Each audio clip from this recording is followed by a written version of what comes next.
Picture this. A flicker of candlelight trembles across the marble walls of a palace chamber. Heavy velvet drapes mute the sounds of the outside world, sealing the room in a suffocating hush. The air is thick with incense, amber, rose, and musk, sweet enough to intoxicate, heavy enough to smother. On the gilded table, a goblet of dark red wine glistens. To the unsuspecting eye, it is a gift of passion. But beneath the sweetness, death waits. A queen reclines in her silks, her jewels glinting faintly in the firelight. Her beauty is not soft. It is sharpened, honed, deliberate. Every smile is a strategy, every glance a calculation. Across from her sits the man who believes he has won her heart, leaning closer, drawn by the perfume on her skin and the warmth in her voice. He does not see the steel hidden in her eyes. History has preserved countless stories of rulers who killed with the sword. But tonight, death comes wrapped in perfume and velvet, a slow sip of wine, a brush of lips, a sigh that lingers. These are the weapons more dangerous than any blade. Can you imagine the terror of realizing, too late, that the kiss you craved is the very kiss that will seal your fate? If you're new here, don't forget to subscribe and tell us where you're watching from. We bring you the forgotten, the brutal, and the hidden stories history tried to silence. The chamber grows warmer, the air denser. The man sways, uncertain if it is the wine, the incense, or the sudden weight pressing against his chest. He looks at her, searching for comfort, but finds only an expression as calm as marble. No rage, no pity, only the cold satisfaction of survival. This was not love, it was calculation. For queens across history, beauty was never a gift freely given. It was a weapon forged in desperation, wielded with precision. Seduction became the battlefield, where dynasties were won and lost, where men stronger in body fell helpless before a single, deliberate touch. And so in chambers heavy with perfume, history's most silent murders were committed, not with swords drawn in rage, but with kisses whispered in the dark. The ancient world was not ruled by swords alone. For every emperor parading in triumph, for every king drenched in gold, there stood a shadow in silk, a queen, a concubine, a consort, whose true battlefield was not the front line, but the chamber.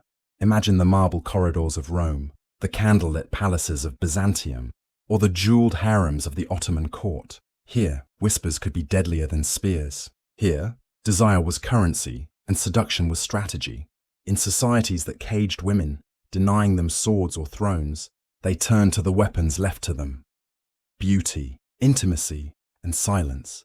Cleopatra, for instance, has been remembered less for her political genius than for her lovers.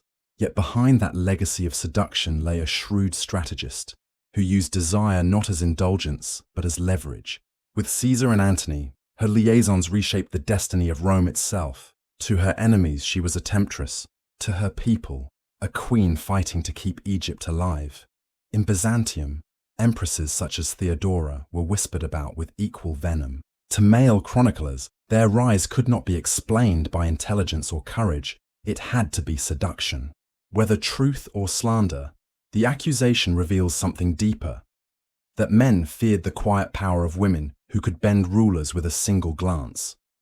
The courts of gold were also courts of paranoia. A misplaced smile, a misread word could mean the difference between survival and ruin. Queens and consorts perfected the art of control, moving with poise, their eyes trained not just on the king beside them, but on the rivals lurking behind jeweled curtains.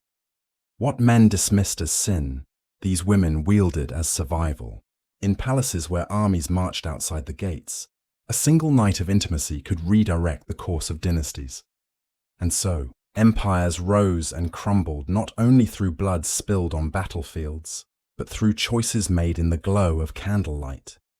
You awaken to the scent of jasmine, the brush of silk against your skin, and the warmth of soft lips pressing against yours. For a fleeting moment, it feels like love, but beneath the sweetness lurks betrayal. The bedchamber, meant for intimacy, becomes the stage for execution.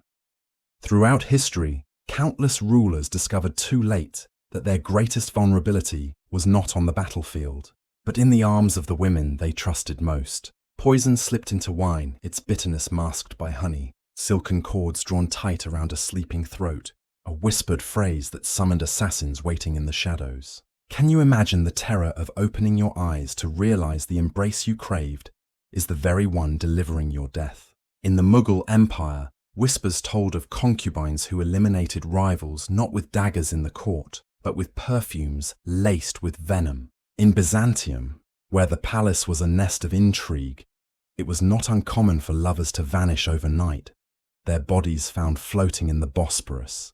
Even in Rome, where emperors commanded legions, they were not safe from women who understood that a lover's touch could be sharper than any soldier's blade. Some sources claim that Empress Fausta, wife of Constantine the Great, was suffocated in a steam bath, allegedly betrayed by her own family after palace intrigues. Others dispute the details, but the lesson is the same. Trust in intimacy could become a noose.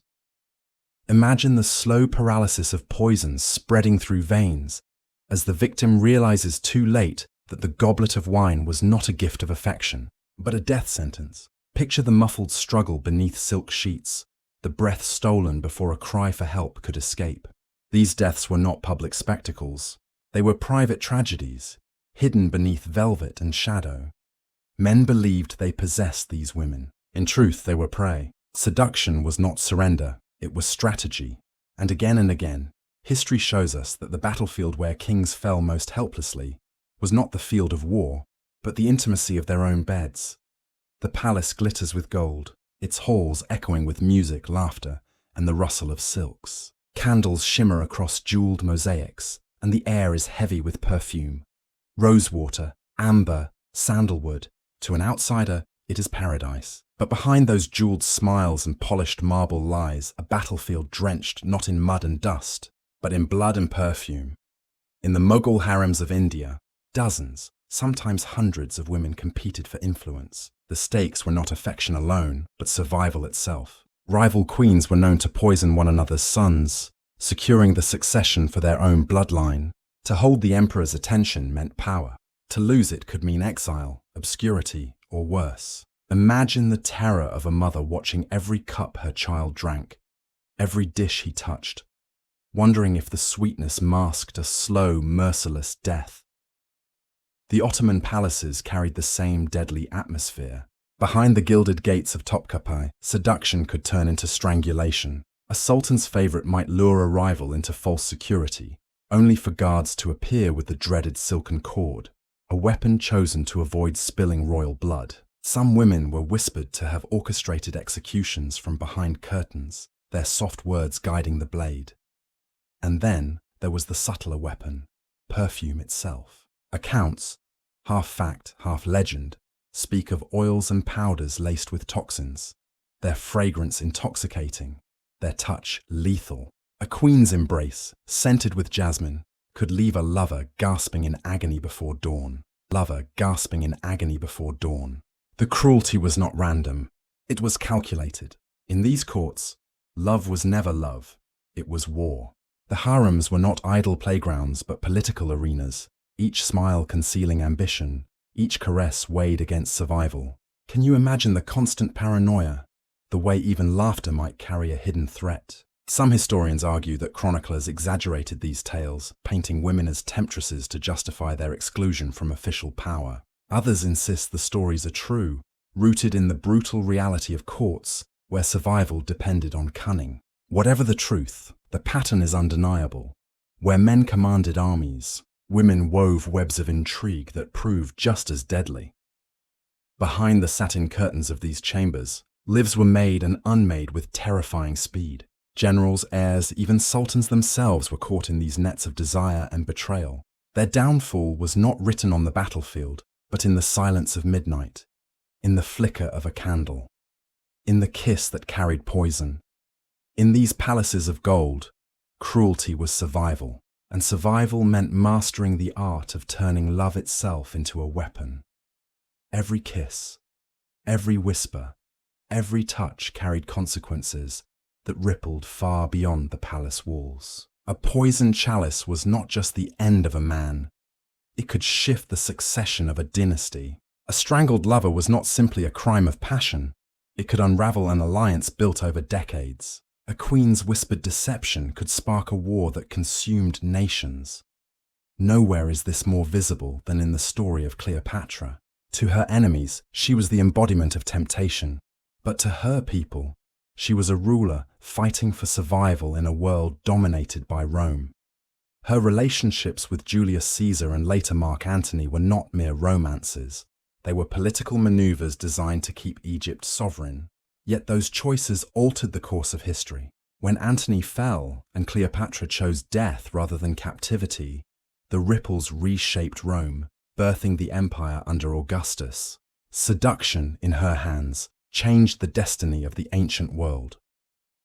In Byzantium, the power of the empress was both feared and resented. Empress Theodora, rising from scandalous beginnings, became the partner of Justinian and shaped imperial policy with unmatched influence. Chroniclers hostile to women claimed she bewitched him with beauty, but whether seduction or strategy, the result was the same. She altered laws, strengthened her throne, and crushed rebellions. Her power was immortalized in mosaics, half venerated, half vilified.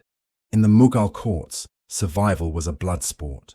Rival concubines fought not for affection, but for their sons' futures. A prince's inheritance could hinge on a mother's cunning, a subtle poisoning, a hushed word in the emperor's ear, a staged betrayal. Each could decide which heir wore the crown. Behind veils and silks, the mothers of emperors determined the fate of India. These were not isolated crimes. They were turning points, moments where empires were steered not by armies clashing outside city gates, but by whispered choices in candlelit chambers. Can we truly call these women monsters for what they did, or were they survivors, forced to wield beauty as their only weapon in a world that denied them steel?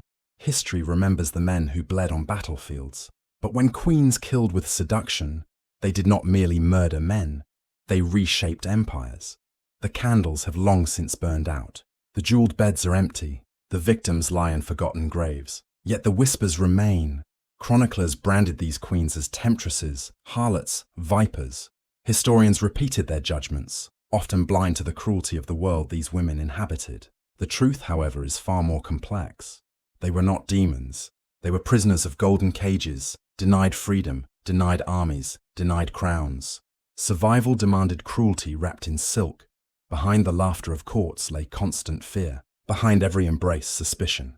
Behind every promise, the possibility of betrayal. These women lived where love was never truly love, where trust itself could be a death sentence. And so, they sharpened their beauty into a weapon. For some, it was the only way to carve a place in history, the only way to protect their children, the only way to avoid annihilation. Their legacy is written not only in blood, but also in resilience. They remind us that history was not shaped solely by men with swords, but also by women who were forced to fight in shadows. Their weapons were perfume, whispers, glances, embraces, and yet the empires they influenced stand as proof of their power. Even now, history trembles at their footsteps. We remember Cleopatra, Theodora, Roxolana, Nur Jahan, not as nameless concubines, but as forces who changed the tides of kingdoms. Some stories have been lost, silenced by shame, distorted by male chroniclers, but the truth refuses to vanish. And so, the question lingers. What other stories remain hidden behind the silken curtains of history? How many queens are forgotten, their struggles erased, their survival condemned as sin? In the end, history remembers not only the emperors, but also the women who fought with the only weapons left to them. Seduction may have been their battlefield, but survival was their victory. Survival was their victory.